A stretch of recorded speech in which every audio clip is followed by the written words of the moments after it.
ఈ మాట మనం ప్రతి సంవత్సరం ఎన్నో సందర్భాల్లో వందల సంవత్సరాలుగా ఈ మాట వింటూ వస్తున్నాం.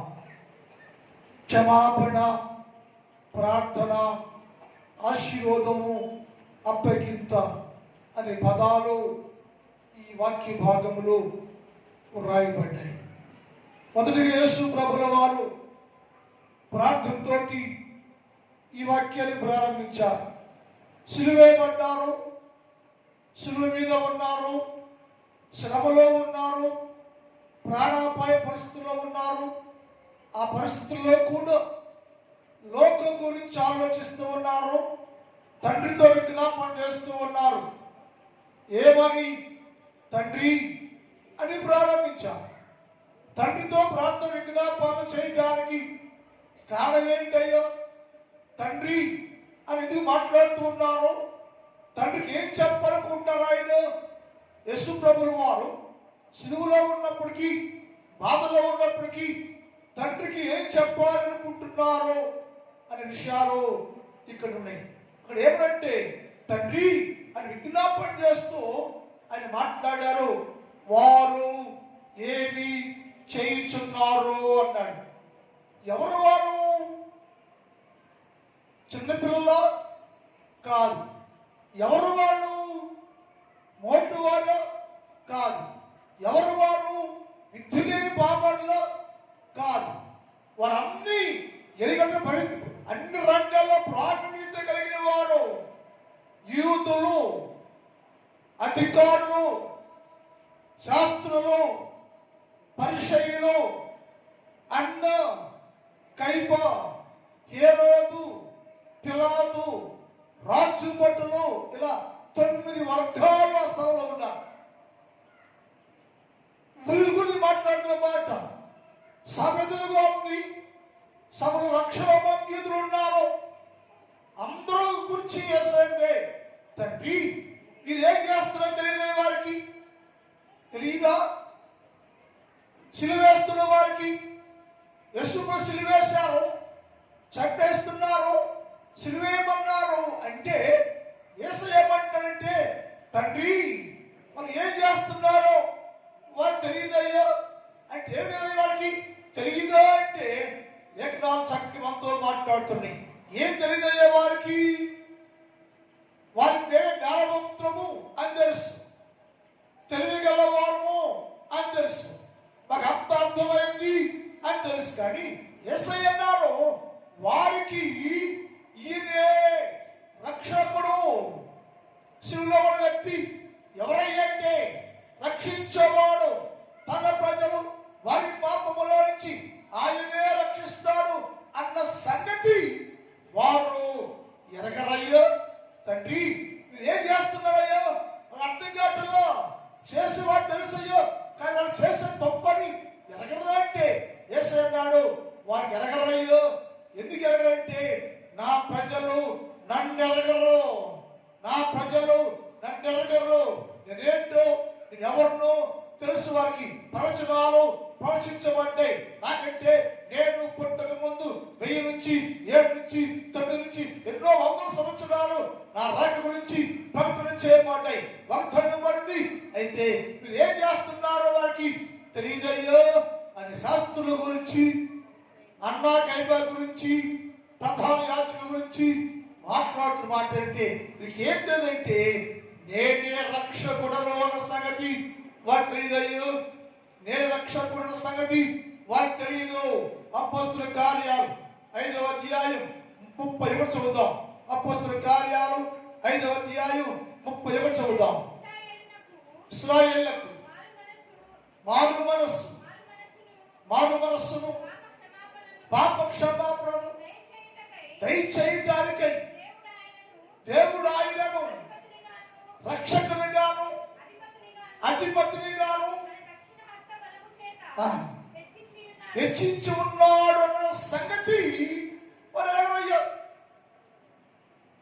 యేసు ప్రభుల వారు ఇశ్రాయేలు రక్షణ గురించి, మారు మనసు గురించి, పాప క్షమాపణ గురించి వచ్చే వ్యక్తి అయినా నియమించబడ్డాడు. ఈయనే దేవుడు, ఆయన యేసు ప్రభు ఎరగరయ్యా అని తండ్రి అయ్యో నీ స్వజనులే, నీ ప్రజలే, నీ వారే నన్ను సిలువేశారు. కానీ వారికి ఏం తెలియంటే మీరు ఏం చేస్తున్నారో వారు ఎరగరయ్యా. ఏం చేస్తారంటే సిలువేస్తున్నారు. కారణం ఏంటంటే నేను ఎవరో వారికి అర్థం కావటంలో, నేను ఎవరో వారికి తెలియట్లేదయ్యో. నేను ఇశ్రాయేలీలో మారు మనసు, పాప క్షమాపణ, రక్షణ ఇచ్చి అందరూ రక్షించడానికి వచ్చిన రక్షకుడేనన్న సంగతి వారు ఎరగరయ్యా. ఎరగలేకపోతున్నారు. తెలుసుకోకుండా నన్ను సిలువేశారు, చంపేస్తున్నారు. అయితే తండ్రి వారి విషయము నీవే చూసుకోవాలి. తండ్రితో మాట్లాడుతున్నారు. తండ్రి ఏం చేస్తున్నారు వీరు ఎరగరు. ఏ ఎరగరయ్య అంటే ఒకటి యేసే రక్షకుడు అన్న సంగతి ఎరగరయ్యా అన్నాడు. రెండోది ఏ ఎరగరయ్యాలంటే నేనే లోకానికి వెలుగును అన్న సంగతి వారు ఎరగరయ్యో. చీకట్లో ఉన్నవారు వారు వెలుగు నేను, నేనే లోకానికి దిగి వచ్చిన లోకాన్ని చీకట్లో ఉన్న లోకమును వెలిగించి వెలుగులో నడపడానికి వెలుగుకు వచ్చాను. నేను లోకానికి వెలుగై ఉన్నానయ్యా. వెలుగు నేను, వెలిగించేవాడు నేను సంగతి ఇశ్రాయేలులకు అర్థం కాలేదో. ఎరగక ఉన్నారు వాళ్ళు. తండ్రి ఈ ప్రజలు ఏం చేస్తున్నారో అర్థం కావట్లా. ఎరగప్పుడు కారణం ఏంటి? నేనే రక్షకుడను అని వారు ఎరగరయ్యా. నేనే లోకానికి వెలుగును అన్న సంగతి వారు ఎరగరయ్యా. మూడోది నేనే సజీవుడయ్యా. సిలువ వేస్తే సిలువను దాచుకోకుండా సిలువను జయించి, మరణాన్ని జయించి, పునరుత్థానం జయించి తిరిగి లేచే శక్తివంతుడు నేను. ఆ సంగతి అర్థం కావటంలో ఏదో చేస్తున్నారు వాళ్ళు, చేయాలని చేస్తున్నారు వాళ్ళు, సిలువ అంటున్నారు వాళ్ళు, చంపే అంటున్నారు వాళ్ళు. అదే తెలుసు వాళ్ళకి. సత్యం ఎరగకుండా ఉన్నారు వాళ్ళు. సత్యం గ్రహించలేరు. నీ ప్రజలే, నీతో ఉండేవారే, నీ స్వజనులే, నీ సదులు ఉండేవారే, ప్రధాన యాజకులే, శాస్త్రులే, లేఖనాలు ఎరిగిన వారే సిలువేశారయ్యో. కారణం ఏంటంటే వారు ఏం చేస్తున్నారో గ్రహించటంలో వారికి అర్థం కావటం లేదు. వారు ఏం చేస్తున్నారో వారు ఎరగరయ్యా. అని ఏం ఎరగరంటే ఆయన రక్షణకర్తని ఎరగరయ్యా అన్నాడు.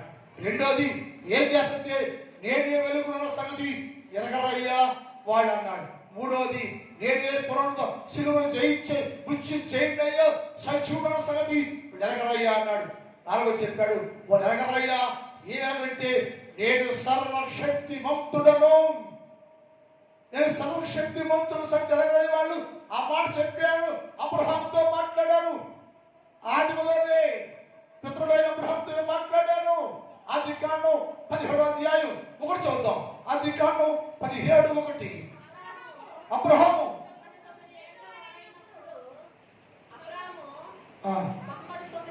99 ఏళ్ళైనప్పుడు యెహోవా అతనికి ప్రత్యక్షమై నేను సర్వశక్తి కలిగిన దేవుడయ్యా. అబ్రహాము గ్రహించాను. సిలువలో ఉన్న వ్యక్తి ఎవరండి? సర్వశక్తిమంతుడు. సర్వశక్తిమంతుడు అయిన యేసు ప్రభు సిలువేసేసాం, చంపేశాము, సంబరపడుతున్నారు మీరు.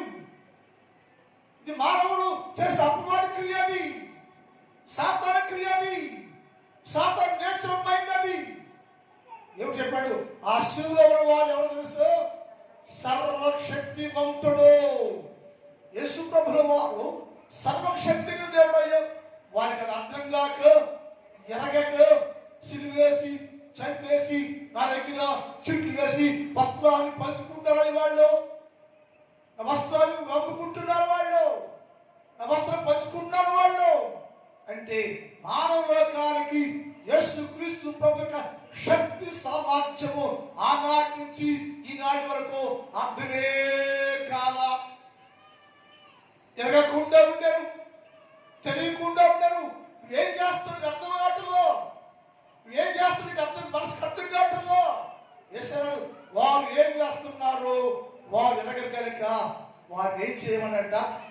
క్షమించయ్యా. ఇక్కడ క్షమించు అనే మాట ఆయన అడుగుతున్నాడు. ఈయన యేసు ప్రభు వారు సిలువ మీదకి వెళ్ళక ముందు చాలా మందిని క్షమించారు.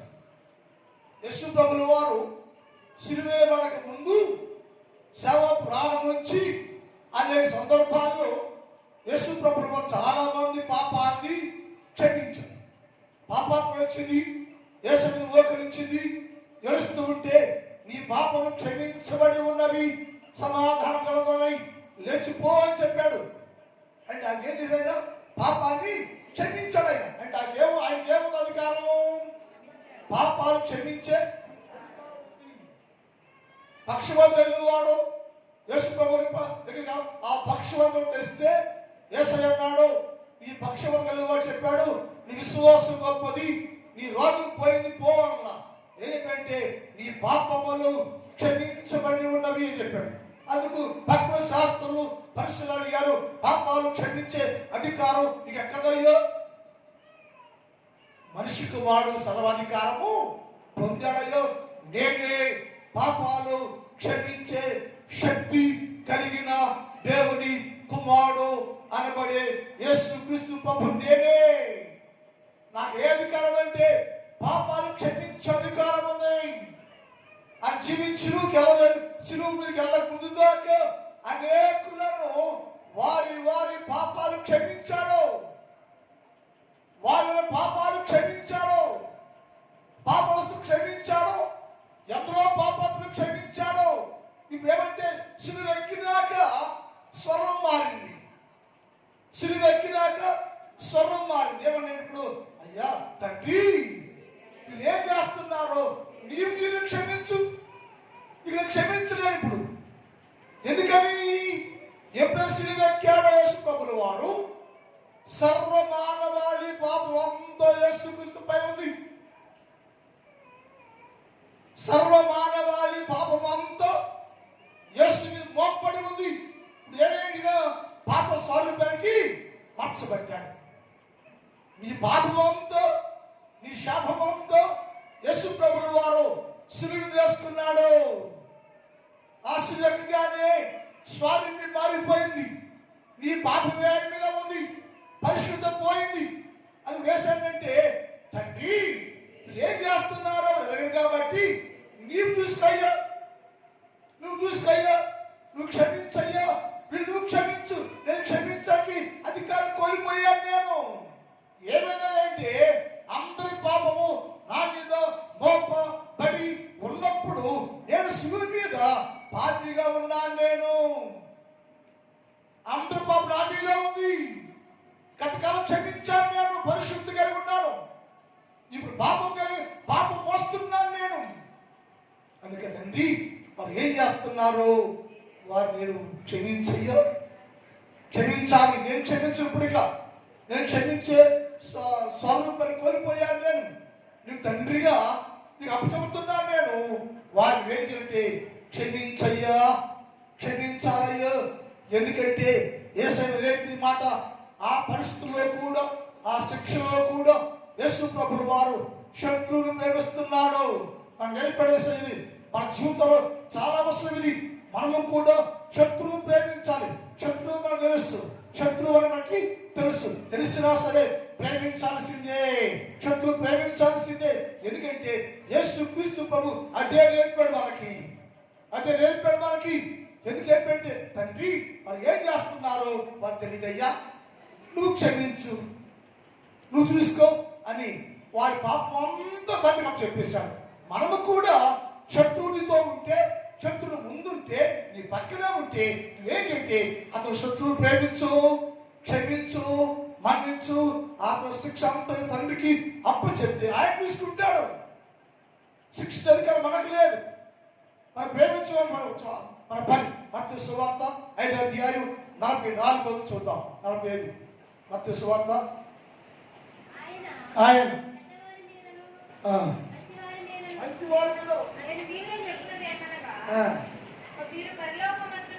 మీరు పరలోకమందున్న మీ తండ్రి కుమారులుగా ఉండాలంటే, పరలోక రాజ్యంలో పెడుతున్నాను నేను, మీరు నా తండ్రి కుమారులుగా ఉండాలి అంటే మీ శత్రువు ప్రేమించాలి. నువ్వు శత్రువు నాకు తెలుసు, శత్రువు ఏసై తెలుసు, శత్రు అందరూ ఏసై ముందే ఉన్నారు. కానీ అందరూ ప్రేమించాడు ఆయన, అందరూ ప్రేమించాడు యేసు ప్రభువు అన్నాడు. ఈ శత్రువుని ప్రేమించాలి నువ్వు.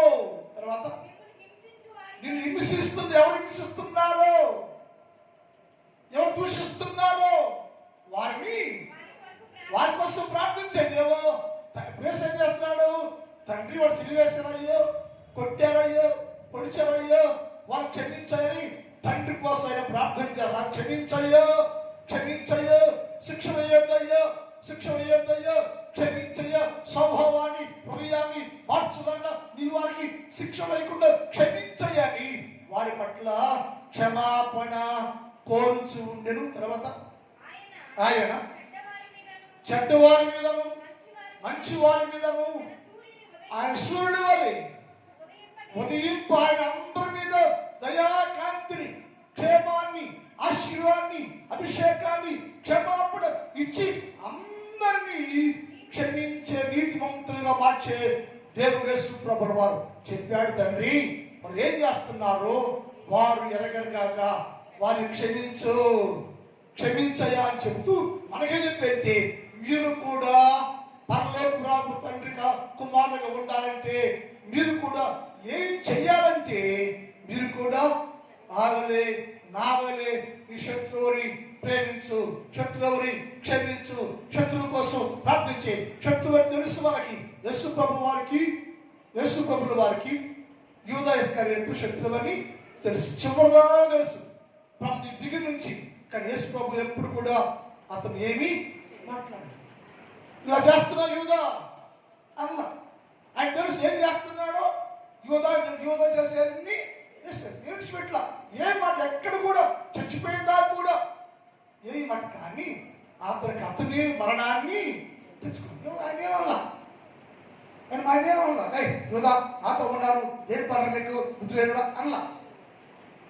ఎన్ని చేస్తున్నా, ఏం చేస్తున్నా, ఏ క్షణం ఏం చేస్తున్నాడో మొత్తము యేసుకు తెలుసు. కానీ ఎక్కడ నోరు తెలిసి ఇలా చేస్తున్నాం యూదా, తప్పు కదయ్యా, తప్పు కదా అని మారు మాట ఆయన కోసం ప్రార్థన చేశాడు,